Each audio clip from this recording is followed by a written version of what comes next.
Fala pessoal, beleza? Vocês já viram falar de fluxos de controle?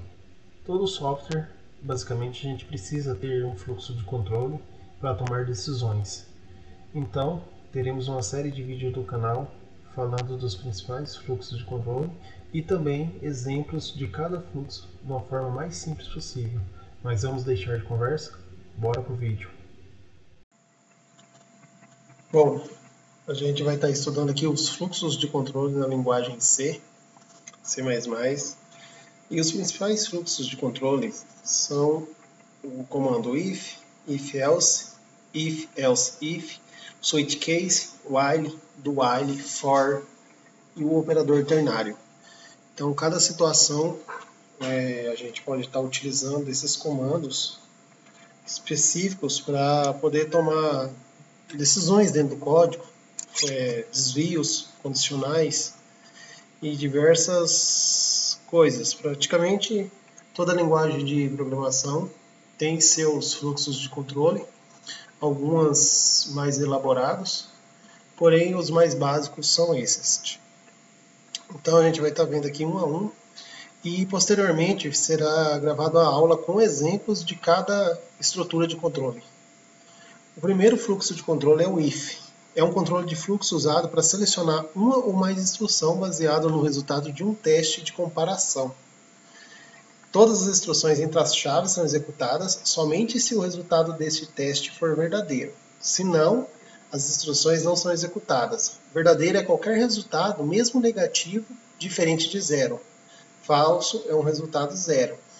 Então, com o if, o se, dentro do bloco de chaves do if eu vou colocar o código que é para ser executado se essa condição for verdadeira.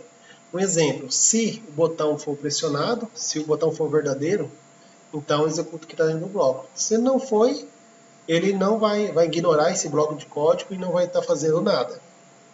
Vai estar indo para as próximas instruções do seu código para frente. O if-else, ao se acrescentar mais um bloco de instrução no loop ali, do comando if, a gente cria o if-else para fazer um teste novo quando o resultado da expressão for falsa. Com o if-else, se o bloco do if igual, o botão foi pressionado? Sim, foi. Então ele vai entrar dentro do bloco do if e executar o que está dentro do if. Se o botão não está pressionado, ele fica sempre caindo no não ali, no sinal, do else e executando o bloco do else. Então, ou uma coisa ou outra. Sempre ele vai estar passando aí pelo loop, está passando por aí e vai estar verificando o if e o else.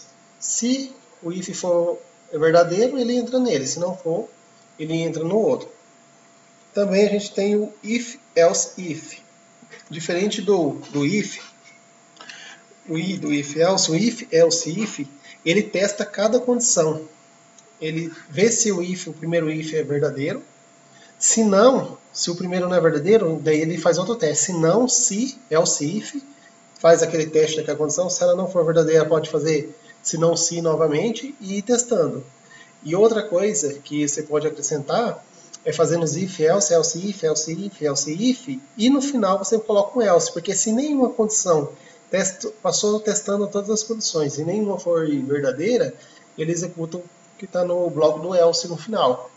Também é um comando que a gente pode observar aqui, que vai derivando um comando do outro. O próximo comando que a gente vai ver é o switch case.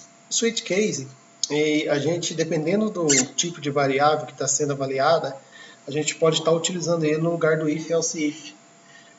No caso, quando é necessário avaliar uma expressão em que uma mesma variável inteira, ou uma expressão que retorna um inteiro com vários valores possíveis, pode-se usar o switch case, onde o switch recebe como parâmetro a variável a ser verificada e os cases a ação a ser feita. Por exemplo, eu tenho uma variável que valor, está recebendo um valor. Então, eu posso colocar case, eu coloco lá switch, valor, e aí eu coloco os casos. Case 50 faça uma coisa, case 100 faça outra, case 80 faça outra. E aí, que nem no if else a gente coloca o else lá para cair naquele bloco, se caso nenhum for atendido, no switch case nós temos o bloco default, que vai cair nele se caso nenhum case for atendido. Esse bloco ele é opcional, não é obrigatório estar utilizando ele, mas se caso é necessário cair dentro de um bloco default ali que seja executado ele, caso nenhum case seja atendido, tem a opção. O próximo fluxo de controle é o while.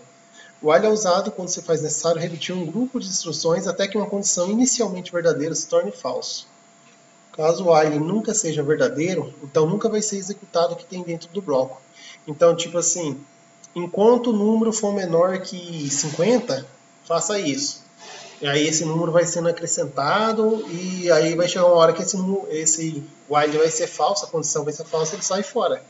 Então a gente vai ver no exemplo, nas próximas aulas aí, e vai estar entendendo melhor esses fluxos de controle aí.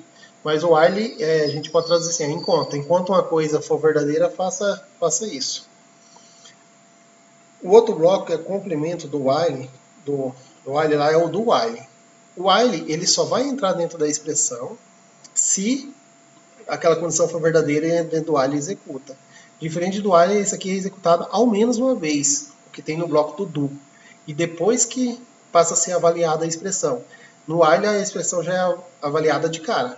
Ou ela vai ser verdadeira ou falsa, e dependendo do resultado, ela entra ou não dentro do while. O do while, de qualquer maneira, a primeira vez é passado por ela, e no final que é realizado o teste. Se o teste é verdadeiro, continua fazendo o que tem dentro do do. Se o teste não é verdadeiro, sai fora. E a gente também tem o laço for. O for geralmente usa uma variável de controle, que a gente passa um valor inteiro de início nesta, e passamos o valor que queremos até que vai, e no terceiro parâmetro informamos em qual passo ir. Por exemplo, ali, ó, for variável i igual a 0, i menor do que 50, i mais mais. Um exemplo, né? Aí ele vai fazer o quê? A gente coloca dentro do bloco for o que a gente quer que faça. Eu quero que imprime a variável i. Aí ele vai fazer o quê? Vai passar 50 vezes ali por dentro do for, imprimindo a variável i. Quando o i for igual a 50, eu vou sair fora do bloco do for e parar a execução. E outro fluxo de controle, que é pode estar usando ali no lugar do if else, quando é uma condição, uma única condição, é o operador ternário. Então é possível simplificar código que se usa somente o if else em C. O operador condicional, interrogação, né, também chamado de ternário, avalia uma expressão se essa for verdadeira e é executado o comando após a interrogação. Se for falsa, é executado o comando após os dois pontos. Então, a sintaxe dela é essa aqui, ó. A expressão, aí, tipo assim, eu avalio a minha expressão. Ela é verdadeira, faz essa instrução 1. Não é verdadeira, faz a instrução 2. Então, esses aí são os fluxos de controle. E em breve a gente vai estar visualizando cada fluxo separado, com a simulação, um exemplo bem prático para poder estar entendendo melhor como é cada fluxo de controle desses. E aí, gostou? Se gostou, deixa seu joinha, manda para aquele amigo seu que está iniciando também, para começar a tirar as dúvidas. São dúvidas que a gente tem no dia a dia. E a ideia é isso, é entender da forma mais simples possível e básica para podermos ir avançando. Se inscreva no canal, deixe seu joinha e abraço. Até a próxima. Fique ligadinho que em breve a gente terá mais videoaulas sobre cada comando com seus exemplos.